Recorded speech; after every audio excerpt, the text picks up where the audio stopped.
you all for joining us today. This is the launch event for my new book, Don't Screw Up Your Divorce, which I know it shows up in a mirror image, unfortunately, but you can still see the cover. And today we're going to be talking about the book, and Tracy has kindly agreed to MC.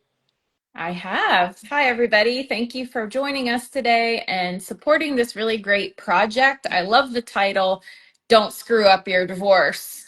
Of course, at the Amicable Divorce Network, we are very passionate about that and so glad to have Chloe as a member. And her book is just really on point with how people can divorce better and get some really good practical tips. And so definitely love this. Chloe, tell everybody about yourself Yeah. and what led you to know that the divorce space needed this book.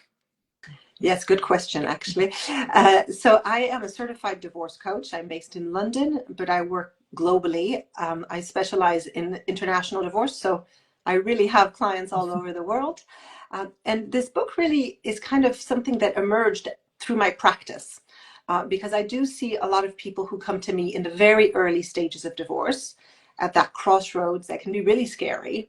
But I also have a lot of people who come to me quite far into the divorce. And I can see the difference, the night and day really, Yeah. between those that come in the early stages where we can start on the right foot, make sure they have all the information, all the documentation, they know what to expect, they tackle the conversation with their spouse properly, etc., choose the right representation. The difference between their experience and that of people who come to me not too late, but late. Yes. And where you're trying to play catch up and fix things. And the smoothness of the divorce, the amount of stress, of cost, of pain, all of that is proportional to the lack of preparation. Yeah. So it became pretty obvious to me that there was a real lack of information in this space. And I've seen a lot of people come to me completely lost really at the beginning of the divorce, not too sure where to start, and a bit concerned that they might make the wrong move and detonate a war with their spouse. Yeah. So this is really a book for them. And it's a book to support also all the professionals who have people come to their office exactly at that stage. Yeah. To say, hey, go off, read this, and then we can speak again. Yeah, because people really do have to make a decision early on what road you are going to take in your divorce. What's your path going to be? What is your method going to be? And a lot of people, you've heard the same thing. I hear this all the time. People are like, oh, I wish I had just known about a lower conflict option before I made all of these decisions. And so getting the word out there is really important. I see a couple of our Pennsylvania members are here. Hi, Shelley. Hi, Meredith. And just to highlight what Chloe does, you know, she is in England, and just geographically, Europe is much smaller in geography than the United States. And so some of the skills that she has in dealing with international custody challenges can really be applied in the United States and Canada. Just when people move several states away, the distance, the logistics, the topics, the things that she can really bring to the table and highlight are so helpful. So even if you're in the United States and need some parenting coach help, assistance, ideas, the background that Chloe has really applies very well to long distance parenting. And so it's so helpful to have her as a resource in the Amicable Divorce Network. She's a very active member, and we really appreciate that. So let's just jump right in. I would say your book is one that is full of just tons of practical and helpful tips for people. So let's go with one of your lists. What are the top 3 biggest mistakes that you see people make at the beginning of their divorce?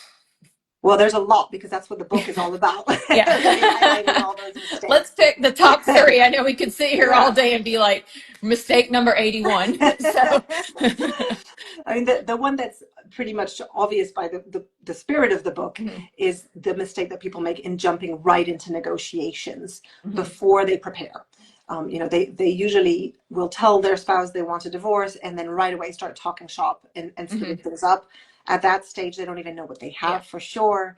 They don't know how the asset division might work. They don't know what the rules are and the laws are. And so trying to do that too soon, while you're still quite emotional and it's really the early days, you haven't fully had time to prepare emotionally or logistically, is definitely, I'd say the top Yeah. mistake. The other one I'd say, and it kind of goes alongside that, is not educating yourself enough around the different options for out of court Hmm. solutions. There's, people are getting, thankfully, more and more familiar with mediation, Hmm. but it's not the only options. And there's a lot of other sources of support. Even if you want to do it yourself, if you're in a country that allows DIY divorce, even then there are still sources of support that can help you with drafting the orders at the other end Hmm. or reviewing your agreements. So understanding the landscape of support available is Hmm. definitely something that people don't realize they need to do, Hmm. and then they rush in again to one solution because they've heard of it or their cousin Sue did that, Yeah. and they end up not really thinking about how that applies to their Yeah. situation. And often we see the cousin Sue is in a different jurisdiction and had a totally different set of Exactly. facts and circumstances. So, be wary of that. So, Definitely. all right, one Definitely have to more be aware of big it. mistake. The last one I think is expecting your lawyer to do it all. And part of the service that I offer is to complement the work that you do with a lawyer or a mediator and a mediator, Mm-hmm. and any other professional that you pull in during your divorce. And expecting a single professional to cover everything is just unrealistic and Mm-hmm. disappointing for people because they Inexpensive. and expensive. Yeah, because if the Absolutely. lawyer is having to learn the skill to help you at their hourly rate and cost, that's Yep. the most expensive education you can pay for. That's So very true. use the right tool for the problem. Exactly. I mean, just like when you build a house, right? You have a plumber, you have an electrician, you have an architect. They all do their bit of the job. Mhm. You don't ask the architect to do the plumbing. So it's very important to take time to assemble a team and to understand that it's not a one-person job. Yeah. Your lawyer should have a general knowledge about things, but when it comes to financial decisions and financial advice, you want to go to a financial professional. You want to go to somebody like Chloe in regards to parenting plans, logistics, and support, for a divorce coach, the mediators, the neutral there to guide you. And of course, we have tons of other professionals out there.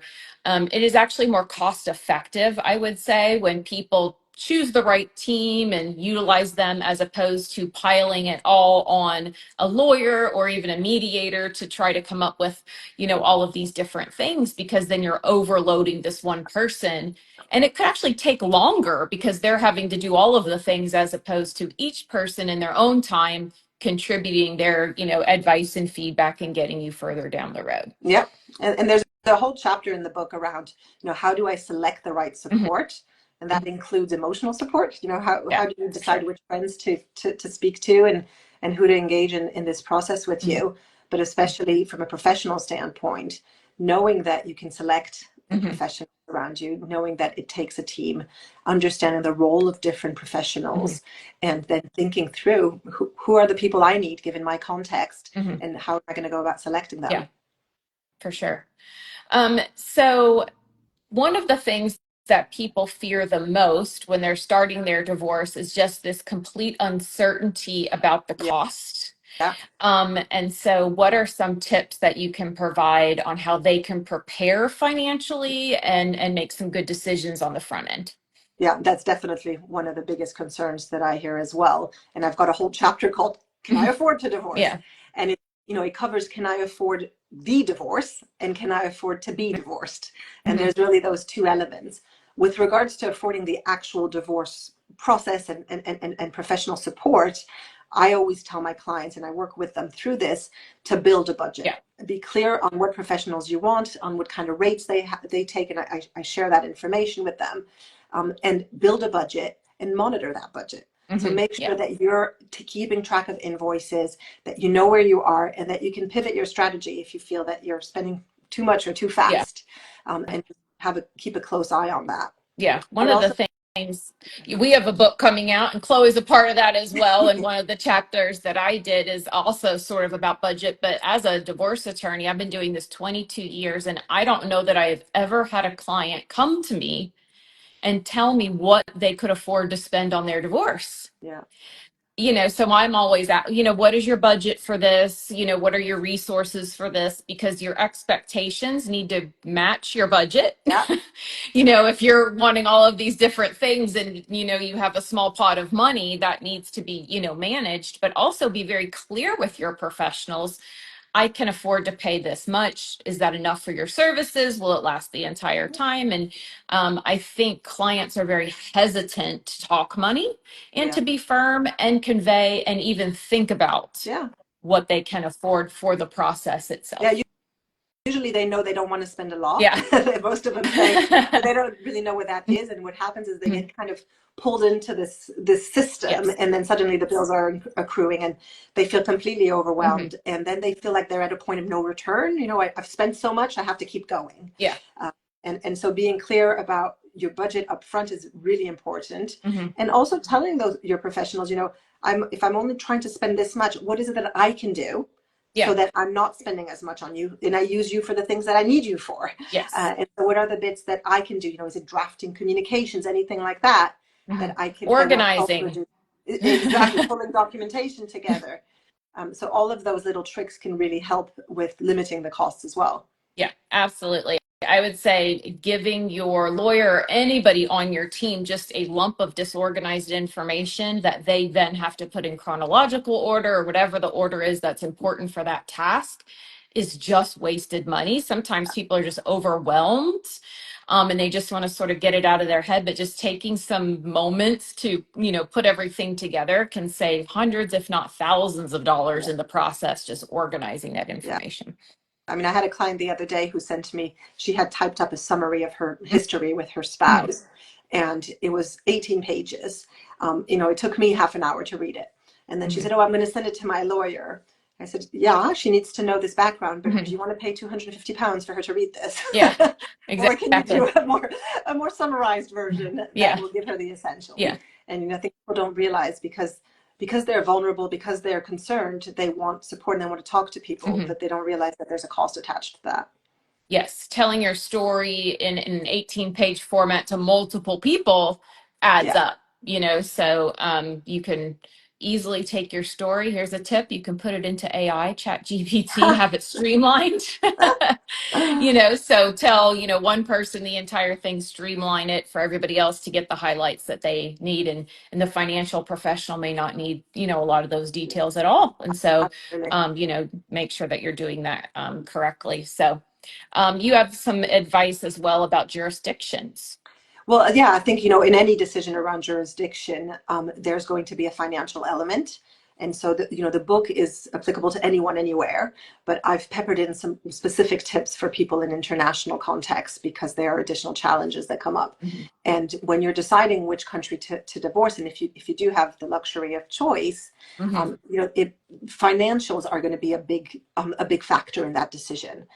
It definitely looking at whether there's a mandatory financial disclosure process Mhm. could be a very big factor for you if, for example, you have very little visibility of your household finances or of the assets that you hold in the matrimonial pot. But also the cost of the divorce. Yeah. Lawyers don't cost the same everywhere. Court Mhm. fees aren't the same Yeah. everywhere. So just being aware of that, and sometimes even just the cost of translating documents. If you've Mhm. got all your previous, orders and all your exchanges with your spouse, etc., are in a different language, it's not millions, but it can add up to several thousand Yeah. pounds, and that Absolutely. can make quite a big difference in people's budget. Hmm. So, what about also court appearances? Is Zoom or any sort of online form for routine court appearances? Do you find that to be very common? Because here it's sort of touch and go in the United States, goes, different ones. But if you can tune in on Zoom and not have to travel somewhere, that's an Yeah. incredible cost savings as well. Is virtual court appearances something you see a lot? Yeah, definitely since COVID, there's been more and more virtual court, but you don't necessarily know ahead of time. Yeah. So you can't necessarily anticipate it. Hmm. And again, depending on the hearing as well, Hmm. if it's a hearing that's focused on trying to negotiate a deal that's more of a roundtable type approach, which Hmm. we call an FDR here, around the finances, that's usually in person. Hmm. But then some of the more routine and preliminary hearings could be on Zoom. So you don't necessarily have that information up front. Okay. But sometimes you do have a choice, and through your lawyer, you can request that it be online or that it be in person. Yeah, that's all. That's been just a huge savings that I've seen. If that Yeah. online option is available, I mean, just the cost of being in your, car or transportation to get somewhere it can be a lot. And taking off Yeah. work, it could also be sort of a loss of money. And the stress also, if you're in the comfort of your own home, it's a little bit less stressful than if you have to go to a formal building and it feels very official and there's a metal detector. It's just a Yeah, different atmosphere. yeah, definitely. I put pants on too, so that's always a problem. So, um, what tips do you have when you have children involved in a divorce Yeah. process? Yeah, so that's something that I wanted to address in the book as well, because I hear it a lot from clients, this really real concern around hurting their children and how to tell them that they're getting divorced. And just like with everything, it's important to do it well. And, the better you handle that initial conversation, the smoother it goes afterwards. Hmm. And so it's really important to take time to think about the time, the place that you're going to do it, Hmm. to make sure that your children are not overtired, that they're able to, have a bit of time to process after you tell them, Hmm. and just think through what the right time is for them, not necessarily just for you. Um, Right. and another thing to flag on that point is, I've seen a lot of people try and combine the announcement with a happy occasion, Ah. such as, a birthday party or something, thinking that there'll be a distraction and that way they won't react as Hmm. strong. That's usually not a very good idea, because it's not a time when the child can really give it its full attention and process what you're telling them. Hmm. And you might probably tint that event for future, Yeah. if it's a yearly event, Yeah. if then Their on birthday will future always be iterations. the day they found out about their parents' divorce or something like that. So, Exactly. Exactly. Like Chandler in Friends, who hates Thanksgiving because his parents told him on yeah. Thanksgiving. Yeah. That's a universal reference there. So, yeah. And kids, depending on their age, handle information differently. Yeah. Kids, based on their maturity or, just your relationship with them, handle things differently. What common questions do you see that kids often have about divorce that parents should prepare for? Yeah, and that's something that I wanted to address in the book as well, is, preparing for your children's likely questions. Parents are the best place to know their kids and to know what kind of concerns they might have. If it's a few weeks away from Christmas or from their birthday, Hmm. that might be one of the first questions. But I did want to break it down by age group, because there will be different concerns, there will be different levels of maturity Hmm. depending on your children's age. And so I've highlighted in the book, 4 or 5 questions for each age group that are Hmm. the most likely to come up. And it's important to think through how you're going to address those, but also accept that you may not have answers to all their questions. Yeah. And it's okay to say, we haven't figured that out yet. We're going to work on that, and we'll Hmm. let you know as soon as we know. Yeah. And to always just be reiterating to them they are safe, they are loved, this was their It's not fault. your And fault, exactly. yeah. And touching base with a mental health professional as well. Yeah. We can find somebody, we want you to talk to that's a safe space for you and to vent those concerns, because sometimes it is very unusual what makes children upset. I always reflect upon a case where I was a guardian, and the parents were already separated physically and had two different homes and just really couldn't understand what was upsetting the child, and the child was unable to articulate that. And as it developed, the child had this idea that the parents really hated each other. And they didn't. They got along pretty Yeah. well, but they had developed this because when the parents were on the phone with one another, the child didn't hear them say goodbye. Oh, They might end instead of ending the conversation with your former spouse, like, okay, I love you, I'll talk to you later, which is how you normally would have talked to them. Now that you're in this divorce posture, they were ending the conversations with, something like, okay, speak later. just, yeah, we'll speak later, and didn't really have any sort of congeniality to it. And the child thought this meant that they hated each other, Oh, and it was very distressing to them. So it was very easy for them to end their phone conversation a different way. And that was just yeah. something quirky about that kid that needed to be, really unpacked, and was very helpful to them, and just such a simple Yeah. issue. And divorce still affects adult children, It does, and I think Mhm. that's another one of the mistakes I highlight is, assuming that certain age groups are not going to be Mhm. as affected. You see that with very young children. People Yes. think, oh, well, we don't need to explain. They don't really understand. They're just going to go with the flow. And grown-up children's a typical one, Yeah. where the parents figure, well, they're out of the house, they're not going to be affected. Hmm. But actually, it can be really distressing, because if they haven't seen the relationship, Hmm. deteriorate, Yeah.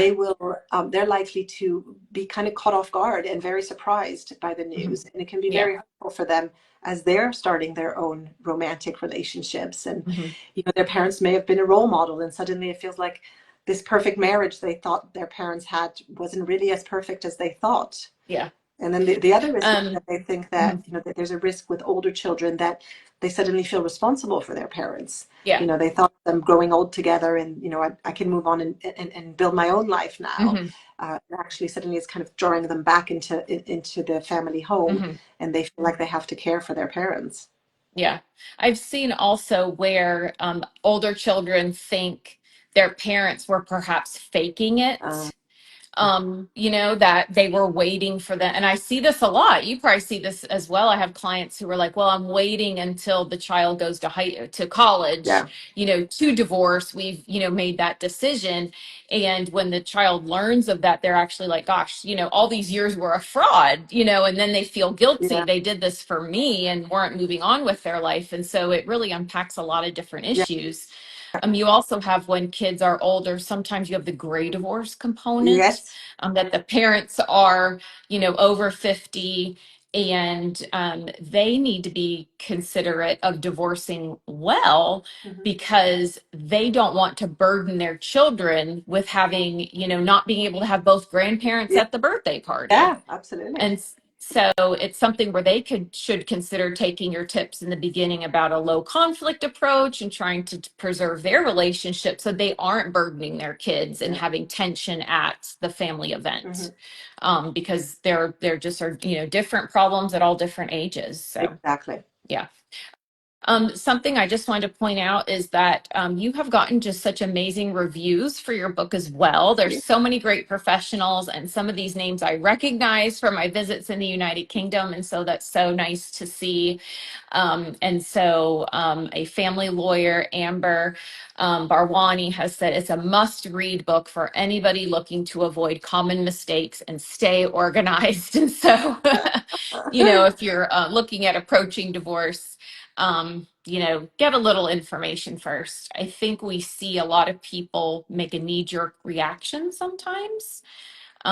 Usually they are suddenly upset by something, perhaps discovering an affair, and they just want to just immediately go out, get that bulldog attorney, make the other person pay through the legal system, you know, um, and then they sometimes regret that when they calm down a little bit. So And that's the what, whole emotional preparation piece, that I talk yeah. about in the book. Hmm. Making sure that you've had time to process what Hmm. went wrong in the relationship, to let go of some of the anger or resentment you might feel, Yeah. so that you're able to make decisions that are really aligned to your long-term objectives, Yeah. rather than that kind of short-term knee-jerk reaction that you can have Yes. feel triggered. Yeah. So I always tell people, if you are going to hire an attorney or a lawyer for their anger, or a solicitor, that is the most expensive and wasteful service Yeah, that you can hire from them. yeah, Hire somebody for their experience and their guidance and their skills in helping you. So,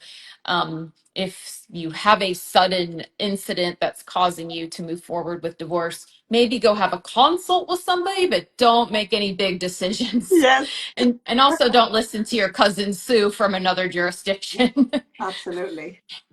Yes. Or we see a lot of people looking for advice on Facebook, Hmm. on social media. Everyone as well. Yes. There's a lot of groups, that people may be a part of, whether it's a mom's group or a hobby associated. And I see in some of those that I'm in, people looking for their legal advice from these sort of the collective non-professional person. Yeah, very scary. And when I see that, I'm often like, that's not true. Yeah, don't do that. That's not accurate. No, don't do that. So, But it comes back to get it from using the the right right source. professionals, right? And Hmm. and making sure that you understand what kind of information and support you need, and that you Hmm. select the right people to provide that. Yeah, Uh, absolutely. it's always tempting to do it on the cheap, but there's a cost with it, and it Yeah. can be a lot higher than the cost of the professional. Yeah, you get what you pay for, Yeah. as well. But that also doesn't mean you need to go out and spend millions on legal fees as well. Yeah. Make business like professional decisions, because the legal process that you are about to go through is not based on Hmm. emotions. They aren't going to weigh the person's emotions in the process and declare a moral winner. Yeah. The judge, the legal system, whoever it is that's, helping you, they're assessing facts, applying the law to those facts, Hmm. and moving the case through the system. It's Exactly. not, who has been the most emotionally aggrieved. And it's unfortunate, and people don't feel heard by the legal system, but it's also not a system that is designed to make you feel that way. Yeah, absolutely. Yeah. And Yeah. that's one of the myths I address at the beginning. The first chapter is around, are my fears and assumptions about divorce true? Yeah. And that's a very common concern, or not concern, expectation that Hmm. people have, that they're going to get that emotional justice, that they're going to get Hmm. their day in court, and someone's finally going to call out their ex on all the bad things they did to them. Hmm. And understanding that you're not going to get that is really important in shifting people's Hmm. approach, Hmm. because the minute they understand that court doesn't mean vindication, they can think about their strategy and really Hmm. focus on what's important to Yeah. them for their own Hmm. future, not looking back and trying to punish their Yeah. spouse. I think that people fundamentally misunderstand, both in England and where you are, and here in the United States and in Canada, the legal system is what's called an adversarial system. Even on the paperwork itself, it says one name versus a Yes. different name. And the way fundamentally the process is designed is for whoever is sitting in judgment, that could be a judge or it could be a jury in a different type of case, is there to pick a winner. Yeah.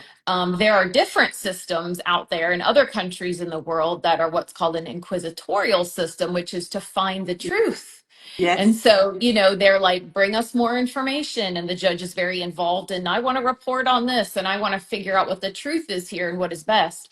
That is generally not the system that people have when they divorce. It's adversarial. It is where everybody gets to put up their best facts against their best facts. And the judge is going to say, I pick you. And so it's unfortunately the same system we use for a murder trial, to be dramatic about it, but it is no different. Yeah. Guilty, not guilty, winner, not winner. And it's very imperfect for the delicate nature of dissecting, dividing a Yeah. family. And is not delicate, is like taking a sledgehammer to a delicate family. So something to definitely consider in your approach. So one of the top mistakes people make is hiring the wrong solicitor or lawyer. So what tips do you have about finding the right Yeah. person for you? Yeah, I mean, to start with, I realize that a lot of people don't realize that they have a choice. So, they ask for recommendations, or they'll look on Google and they'll speak to one lawyer and usually go ahead with that person. Hmm. Actually, being aware that you're the client here and you Yeah. get to choose and to interview a few people. And I share in the book some questions to ask your lawyer, Hmm. to make sure that you're selecting the right person for your case and for what you Hmm. need out of them. Also, in terms of how you're going to communicate with them, Hmm. how often they're going to bill, all of those things, being clear about what you want and how you want things to work. And it may be a good fit, it may not. Yeah. But taking the time to select a lawyer is Hmm. very important. Hmm. And the obvious knock on from that mistake is people who select a lawyer based on price. And I've seen that a lot. Yes. And I completely understand the concern with Hmm. spending during your divorce. It's a scary Hmm. time, and usually you have very little ability to anticipate how much it's going to cost you. So you want to be cautious. Hmm. Um, if the lawyer you love is also cheap, great. Yeah. But choosing somebody only based on the Hmm. price is kind of a recipe for disaster, as is Yeah. in most cases, Hmm. Yeah. most professionals you work with. Most things. I mean, price is generally based on experience, and that's something to look at. And finding the right lawyer is a little bit like dating. um and as a lawyer myself who meets with clients, I meet with clients and right off the bat we have really great relationship and we're very aligned and I get their goals and we seem like a good fit. And there's somewhere it just seems like a struggle and I'm not a good fit for them. I happen to not litigate anymore. There's certain things I won't do in cases like contact children or put them as witnesses and different, things. And so there's maybe somebody, we're just not aligned. And so Yeah. if it doesn't feel like a good fit, don't feel like you have to put them on your team. Make sure that it feels like somebody that you can and will Yeah, trust. because you're going to be speaking to that person a lot Yes. during this period, and it's Yeah. a tumultuous time. So you want to have people that you feel Mhm. comfortable with, that you can trust, and that you just have a good rapport with as Yeah. well. And you talked about communication style, and I think that's something people also aren't really aware of. And I ask my clients because I say I have two different types of Friday clients. I said I have clients who want to hear from me every Friday before the weekend starts, even if the email says nothing happened in your case this week. I have nothing new to report. I hope you have a great weekend. And then I have another pot of clients who, if I sent that email, would be like, I hope you're not charging me for this email about nothing.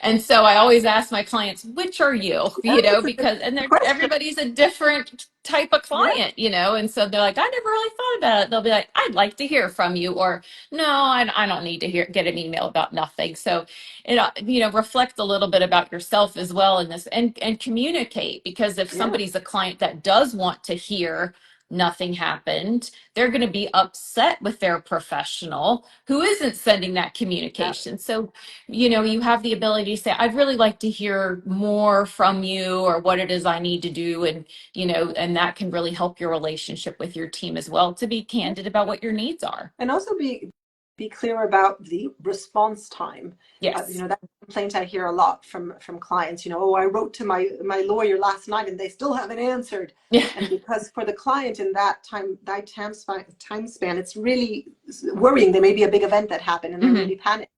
And so every minute feels like hours to them. Hmm. But the lawyer is probably sleeping during the night and Yeah. We and do has other sleep. clients. This morning I So went to the that, dentist, so I haven't gotten to my emails yet, there you so go. You we see? have lives. But your client might be saying, "Oh my God, she hasn't answered yet. What the hell Hmm. is going on?" And Exactly. so being clear about your expectations with regards to how fast you hear back, Hmm. and asking the lawyer how they usually operate. Hmm. There's some lawyers who might say, "Well, you know what? I answer all my emails at the end of the day," Hmm. or I wait for clients to send me 2 or 3 emails so that I answer just once, and it Hmm. costs them less. There's all sorts of ways of working Hmm. that can be partly dictated by the client, but Yes. partly, developed by the lawyer themselves throughout their years of Hmm. experience. But Yeah. being clear on what that ETA is Exactly. Be going to be candid really important. about it if you're the professional or the client, because something you touch on is actually a model that they teach lawyers to be more Yeah. organized, is to say you should only answer your emails 1 hour a day, so that you're not constantly stopping a project to answer an email. So that's something to be aware of. Like, you won't hear from them until 3 Yeah. p.m. That's just how they operate their day. Or is there somebody else on their team that you could reach out to? Yeah. Do they have a legal assistant, a paralegal, or an associate, or somebody that can also maybe answer this question for you? Mhm. And or are they in a trial? Are they just simply not Yeah. available, or a vacation? We do also take vacations. It always surprises my clients when I'm like, I'm gonna actually do that vacation like you just had. I'm gonna do that too, and I'm not gonna answer my emails. So um and so yeah, and remember, you're the client and this is your life. Mhm. If you don't understand something, express that and say, I need some more information on that. I didn't quite understand that. And be an advocate for yourself, and don't be afraid. The Yeah. lawyer, the coach, the financial professional, the mental health professional, the mediator, everybody wants a happy you. Hmm. They want you to have the best experience possible, so that you're healthy and happy, and also are not upset with them in some way. So don't keep those grievances secret. They're probably very easily Yeah. solved. So That's spot on. But Yes. yeah, so And you talked about choosing lawyers on price. I've seen even the opposite, where people have said, well, I hired this attorney because they were the most ah, expensive, so they interesting. must be the best. And it's Yeah. like, actually, this lawyer over here is actually the better one, and they choose actually a reasonable rate. Yeah. So there's some people that go by that model. If I say I'm worth more, people will think I'm worth more, and that's not always the case. Using your lawyer as your negotiator in chief. Explain Oh, yeah. that role. Well, that's a very big mistake I see people do as well. Is and it's very common when it's scary. It's a scary process. You don't necessarily understand everything that's at stake and how it all works. And so it's tempting for people to kind of hide behind their lawyer and Hmm. to ask the lawyer to lead the conversation with their spouse. I can't talk to them. Every time we discuss something, it turns into an argument. Please, you just speak to each other. We've all seen this even in movies. No, Hmm. we won't speak to each other. We're just going to speak through Hmm. lawyers. There's obviously a huge cost, like financial Yeah. cost to that. But also it breaks down all communication Hmm. between the couple. And if they're parents, they're going to have to continue speaking Hmm. to each other. And they're going to have a million other decisions to Hmm. make. And so, while they might solve your problem right there and then, to communicate in that way, there's really long-term impacts with Hmm. regards to the quality of your communication, your ability to collaborate Hmm. as you become a co-parenting team. Hmm. And so I think, it's very important for people to understand what their lawyer is there for, Yes. that they are there to advise on the law, Hmm. but that having the lawyer lead all of the negotiations can be really risky because sometimes they don't even know what you really want. And, there could be a misalignment in Hmm. expectations, but also it's very costly and it's just detrimental to the ongoing communication between the Hmm. couple. Yeah. I think it's normal that people, especially in the beginning, if there's tough emotions, it's really hard for you to talk to your spouse about all these different things that are coming up, but Yeah. it should be sort of a tapered off approach because the lawyer won't always be there, the mediator won't always be there, and you will have to communicate with them, even if it's in a brief and factual, way. You've got Yep. to figure out how to get to that point. Yes, I've had clients, say, hey, will you, reach out to the other attorney and see if I can keep this DVD from, and it's like, how much is the DVD at this point in 2025? And you want to pay me to ask them about it? Like, Yeah. can you please send even a text message to your spouse about this DVD? And it just, you really have to put things in perspective, as far as what is the cost, what is the likely outcome. Absolutely. Yeah, and what are you paying to try to achieve? And certainly going back and forth about the DVDs isn't a good reason.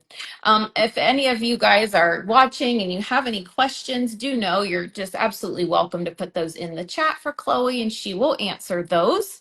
Her book is available. It is, you can find it on Amazon. She has a very beautiful website about the book, and it's the title of the book, Don't Screw Up Your Divorce.com. And if you head to that domain, you will find some information about Chloe, some reviews, how to reach out to her, how to order the book, and even get a free sample, which is super nice. And you did have a book signing recently where Yes, people I got to do. come meet you In and take London. some pictures and get a copy of the book. And that was nice to see the familiar faces from all around the world that we know at the network. And Chloe is in her author era. We have the Amicable Divorce Network book, which is called Divorce Amicably, Your Roadmap to Resolution. And Chloe authored 2 chapters in that book as well. So she is on a roll this year. How to prepare for mediation, and also about long distance parenting plans. So, 2 of her very niche specialties. Chloe, what else do you want people to know about the book or how to get it or anything else that you have going on with this project? Yeah, I mean, I think really the idea is to make this available to anybody who's standing on the threshold of divorce Hmm. and make sure that they start the process fully informed, fully prepared, so that they don't make those big mistakes that end up costing them a lot. Yeah. And also so they are in control of the process. I think Hmm. a lot of the overwhelm that comes in divorce comes from the fact that it feels like it's happening to us. Yeah. And we lose that control over events, over expenses, over a lot of different things. Hmm. And of course, there's two people in that Hmm. tango. So, Yeah. you can't control all of it. But by being steady on your own 2 feet, you can make sure that things go in the smoothest possible Hmm. way. Um, the way I structured the book was specifically to address some of the concerns I see, with clients over client after client after client Hmm. coming into my office at this stage. I've heard many, many questions Yeah. and requests for information, So I tried to boil it down to the 8 most common concerns that Hmm. I hear, and so each chapter is a question. Hmm.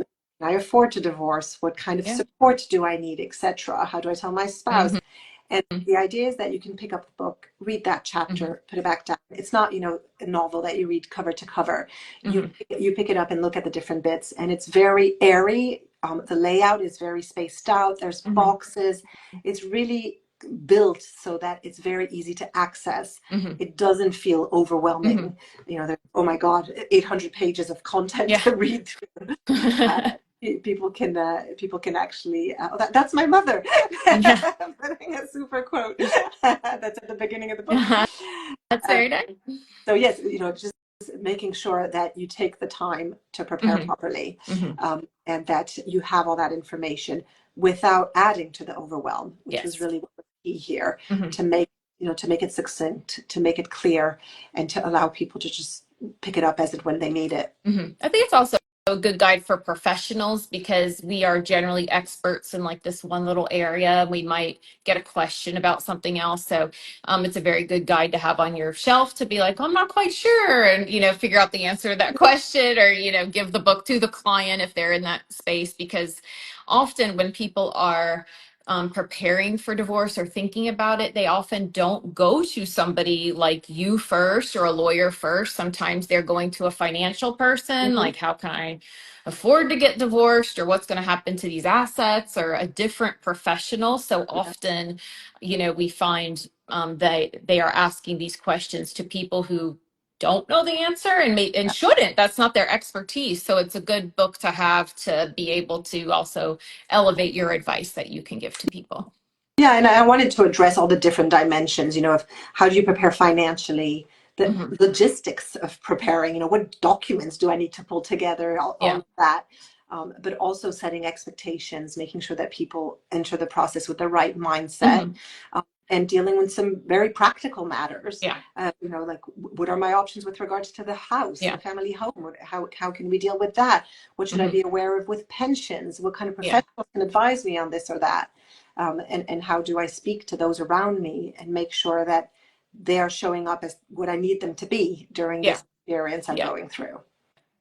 Very good advice. So we're about at the end of our time here. What parting remarks? If anybody has any questions, please drop them in the chat. And Chloe, tell us what you would like everybody to know about the book before we end today. Well, I think it's really a call for anybody who is themselves at that transition or knows somebody who is. I think a lot Hmm. of us around us know people who have confided in us and told us that they're Hmm. concerned about the state of their marriage. And so this is a really good way of helping them prepare and make sure that they don't kick things off without having lined up all their Yeah. ducks, really. Yeah. So my call to action is really share the Hmm. book with anybody you know who would benefit from it. It's available on Kindle on purpose so that you can read it discreetly, Yeah. and you don't, it's not sitting on your night table for your spouse to see. And really go ahead and just go onto Amazon. You can buy it on Kindle or on paperback. It's Hmm. released tomorrow, Oh, so tomorrow morning mhm. everybody will have access to it. And yeah, just make sure that it gets into the hands of those who need Mhm. it, so that you don't end up having a conversation a year from now where they say, "Oh my God, it's all gone pear shaped, and I've spent 50 Yeah.